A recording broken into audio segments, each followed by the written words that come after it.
আমাদের মোবাইলটা হ্যাক হয়েছে কিনা সেটা চেক করতে আমার সাথেই থাকুন, আমি এই ভিডিওতে দেখিয়ে দিচ্ছি। প্রথমে আপনারা সেটিংয়ে চলে আসবেন, তারপর এইখানে চলে আসবেন, এখানে এসে সার্চ করবেন। এইভাবে আমি যেভাবে সার্চ করছি সেভাবে সার্চ করবেন।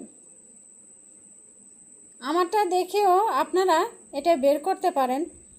ভিডিওটি ভালো লাগলে আপনারা টাইমলাইনে রেখে দেবেন। এই যে দেখুন, আমি সার্চ করে এখানে চলে আসছি, এই যে গুগল প্লেতে চলে আসছি। তারপর এই যে এখানে চলে আসলাম, তারপর আপনি এই অপশনটিতে চাপ দিবেন। এটা একটু ঘুরতে থাকবে।